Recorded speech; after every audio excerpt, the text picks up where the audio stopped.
Just about every day, Owen Wright and his father Rob take this walk along the coast and down memory lane. Their conversation all but drowned out by the sea.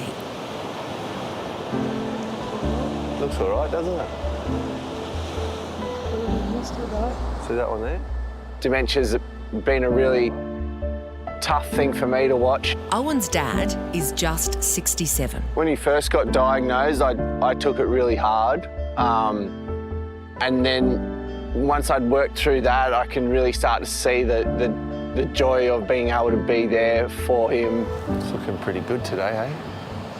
Look at that. You can kind of see his face light up a bit and those memories start jogging through. The memories of Owen would include Australia's first Olympic medal in surfing and a swag of World Championship victories, often against awesome odds. The Australian makes history. Owen grew up on the New South Wales south coast. His dad was a domineering patriarch, raising the 5 kids to be elite athletes in the same mould as Tiger Woods and the Williams sisters. You know, you had to be so fit to get through the 4 a.m s, the 4:30 a.m s, dark, cold, frost on the ground. I figured that if I could get the kids hooked on surfing, we wouldn't have to go and play cricket and basketball and go and do all these other sports. My father had a really strong sense of direction and he wanted to create champions. 2015 was shaping up to be his best year on tour. A perfect 10 for Owen Wright in the final.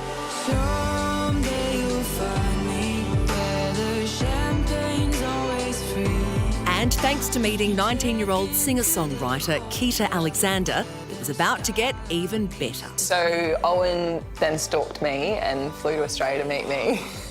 I was coming back from tour. No, you weren't. No, you weren't. From Portugal, remember? No, you said you were never coming home that year. 2015 was your year to win your title and not come home. You came home for me, back to Australia to meet me. Yeah. Their whirlwind romance was soon interrupted. Owen was surfing for the world title at Hawaii's prestigious Pipeline, but then it all came crashing down. World Championship contender Owen Wright has been taken to hospital after a heavy wipeout in practice for the Pipeline Masters. Not able to move my body. I can remember feeling the fear inside me deep that I'm stuck here, I can't move. Owen had a traumatic brain injury. He was unable to stand, his speech was slurred. He was losing consciousness. Doctors compared his brain damage to that suffered in a bomb explosion. This photo is the only one taken in the months following the accident. I don't think anyone wanted to document, you know, such a hard time in your life when there was no doctors saying you were going to recover. There were no doctors saying you will come out of this. Owen's family rallied to his bedside. Keita put her music career on hold to become his carer. Keita looked after me just through the pits of hell, and I just kind of scratched my head, man. Like, why did you stay? Like, you know, like it's, for me, you know, I was, there was no like, this guy's going to be back. He's going to be great again. It was just like, we don't know. You were wondering why I stayed. I always wondered why you wanted me to stay. And that's kind of what I say in the song.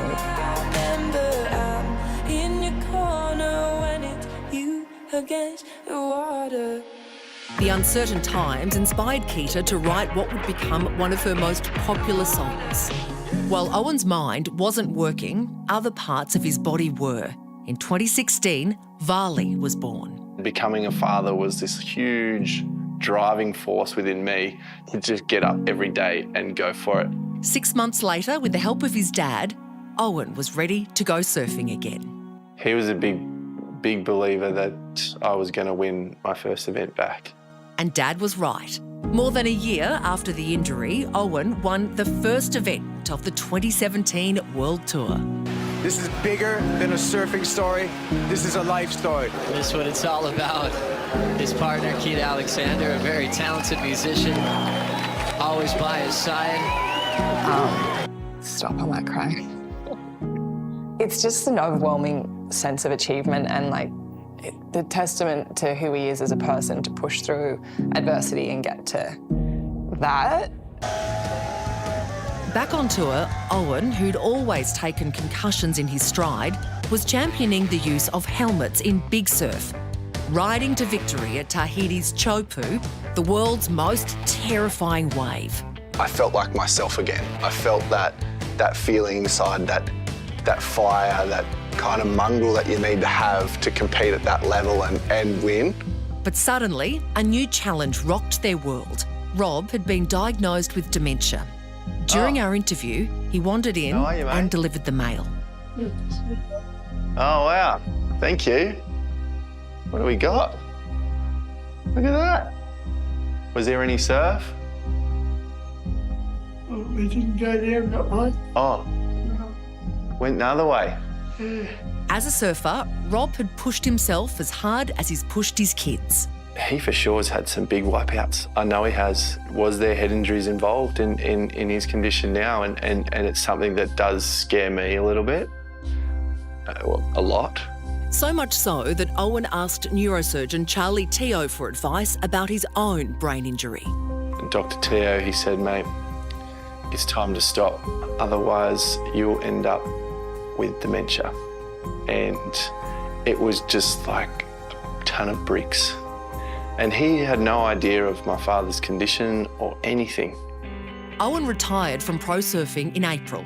He's written a book about his incredible story and is enjoying life as a stay-at-home dad. Do you see any whales, Riley? Looking after 6-year-old Varley and 2-year-old Rumi, while Keita's music career takes off again. I always inside was like, oh man, my wife lost her opportunity. She came back and helped me and sacrificed her own passion. You show anyone love and beautiful things can happen, sorry. It's been an emotional interview. Been like holding back tears the whole time. Yeah, just love. And love is what shines through on those early morning walks with Dad. I get to be there for him and I feel like I understand what he's going through. I know he's in there because when I was going through my thing, I was in there, but it was just hard for me to express or get out. You're good? It's all right. It nourishes my soul to be there for him after he's poured so much into me. So there really is a beauty in it.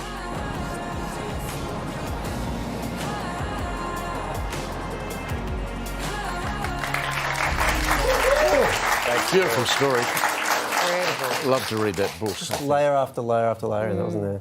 Owen's memoir is called Against the Water. It's a beautiful title, and there it is. It is in bookstores this Wednesday, the 2nd of August.